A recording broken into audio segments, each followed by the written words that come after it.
একটি বিএনপি, সেই বিএনপি গঠন করার জন্য প্রয়োজনীয় পদক্ষেপ আপনি নেবেন এই আশাবাদ আমি ব্যক্ত করছি।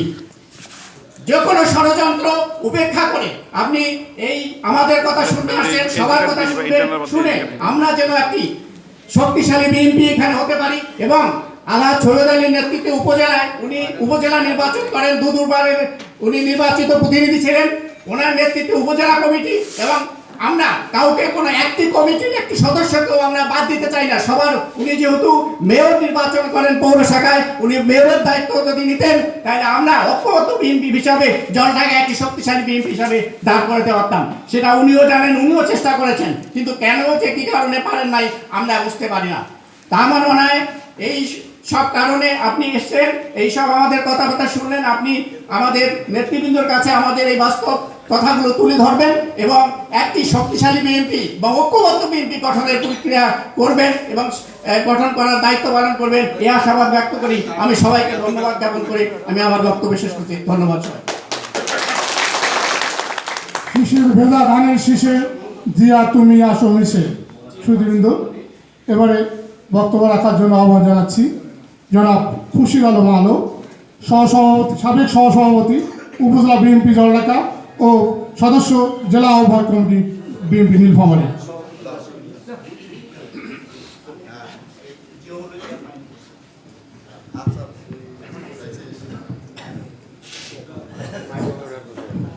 বিসমিল্লাহির রহমানির রহিম। জলঢাকা উপজেলা পৌর এবং সকল অঙ্গ সংগঠন কর্তৃক আয়োজিত মত বিনিময় সভার সম্মানিত প্রধান অতিথি, মাননীয় চেয়ারপারসনের উপদেষ্টা জনাব আবুল খায়ের ভূঁইয়া স্যার এখানে উপস্থিত আছেন। রংপুর বিভাগীয় সহ সাংগঠনিক সম্পাদক জনাব আব্দুল খালেক ভাই এখানে উপস্থিত আছেন। নীলফামারী জেলা বিএনপির আহ্বায়ক শ্রদ্ধেয় বড় ভাই আলমগীর সরকার এখানে উপস্থিত আছেন। নীলফামারী জেলা আহ্বায়ক কমিটির সদস্য সচিব বড় ভাই সম্মানিত জহুরুল ইসলাম এখানে উপস্থিত আছেন। দিল্লা উপজেলা বর্তমান সভাপতি আমাদের শ্রদ্ধেয় স্যার, আরও নেতৃবৃন্দ সহ এনারা যারা উপস্থিত আছেন সকলকে বাংলাদেশ জাতীয়তাবাদী দল বিএনপি সকল অঙ্গ সংগঠনের পক্ষ থেকে সকলকে জানাচ্ছি সালাম, আসসালামু আলাইকুম। হিন্দু ভাইদেরকে আদাব। আমার পূর্ববর্তী বক্তারা অনেক কথাই বলে গেছেন। এখানে নেতৃবৃন্দ স্যার আসছেন, আমরা ওনার কাছে জলঢাকাবাসী আমরা দৃঢ় প্রত্যাশা করি যে উনি আমাদের সমস্যাগুলো সমাধান করে দিয়ে যাবেন। বিগত দিনে আমরা হাফিজ স্যারের সঙ্গেও দেখা করেছিলাম, দুলু স্যারের সঙ্গে একাধিকবার দেখা করেছি, তারেক রহমান স্যারের সঙ্গে আমি নিজে কথা বলেছি স্কাইপিতে। উনি আশ্বস্ত করেছেন যে হ্যাঁ ইনশাআল্লাহ এই অবৈধ হাসিনা সরকার ঐক্যবদ্ধ বিএনপির মাধ্যমে আমরা উৎখাত করব ইনশাআল্লাহ। আমি এখানে গতানুগতিক বক্তব্য দেব না, আমি স্যারদেরকে কিছু পয়েন্ট আকারে কথা বলবো। আমি স্যারদেরকে অনুরোধ করব সেই পয়েন্টের জবাবগুলো যেন আমাদেরকে দেন এবং সেই জবাব অনুযায়ী যেন আমাদের কাছ থেকে পদক্ষেপগুলো ওনারা করেন।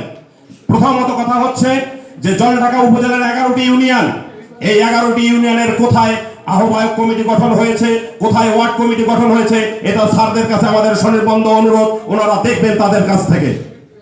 দ্বিতীয়ত কথা হচ্ছে যে পৌর 9টা ওয়ার্ড, পৌরর এখানে কোথায় কমিটিগুলো হয়েছে, কাদেরকে কমিটিতে অন্তর্ভুক্ত করেছে, এই কথাগুলো স্যারদের মাধ্যমে আমরা জানতে চাই। দ্বিতীয়ত কথা হচ্ছে উপজেলা আহ্বায়ক কমিটি দেওয়া হচ্ছে, পৌর আহ্বায়ক কমিটি দেওয়া হচ্ছে। পৌর আহ্বায়ক কমিটি, উপজেলা আহ্বায়ক কমিটি কেন পাবলিশ করা হচ্ছে না, কে কোথায় আছে আমরা কেন জানতে পারি না? স্যারদের কাছে আমাদের আরো বলার যে যখন উপজেলা আহ্বায়ক কমিটি দেয়, পৌর আহ্বায়ক কমিটি দেয়, আমরা জেলা আহ্বায়ক মহোদয়ের কাছে একাধিকবার গিয়েছি, উনি আমাদের কাছ থেকে ক্ষমা ভিক্ষা চেয়েছেন। কিন্তু ওনাকে আমরা বারবার বলেছি যে আপনি আসছেন দীর্ঘ 12 বছর পর, আপনি তো 12 বছর কোন আন্দোলনের সঙ্গে সম্পৃক্ত ছিলেন না। আমরা ছিলাম সেই 12 বছর সম্পৃক্ত। জামান ভাই যখন জেলা সাধারণ সম্পাদক, আনিসুর চাচা যখন জেলা সভাপতি, তখন আমরা নিগৃহীত হয়েছি। কিন্তু আমরা কেন্দ্র ঘোষিত কোন প্রোগ্রাম, জাতীয় কোন প্রোগ্রাম আমরা বাদ তো দেইনি। কিন্তু যাদেরকে কমিটি দিয়েছেন তারা কোন প্রোগ্রামগুলো করেছে এটা আপনাদের কাছে আমাদের স্বনির্বন্ধ অনুরোধ, আপনারা জেনে নেবেন। দ্বিতীয়ত কথা হচ্ছে যে স্যার আপনি আসছেন, আমরা দৃঢ়তার সহিত আশা করি যে আপনাদের মাধ্যমে আমাদের সমস্যাগুলো সমাধান হবে। এখানে আমরা কেন এত কথা বলতেছি, আলহাজ সৈয়দ আলী সাহেব কে, কেন আলহাজ সৈয়দ আলী সাহেবকে এত ভয়, কেন আলহাজ সৈয়দ আলী সাহেবকে আপনারা গ্রহণ করতে চান না? এই কতিপয় কয়েকজন বিএনপির নামধারী নেতারা। আলহাজ সৈয়দ আলী সাহেব একজন সফল দুই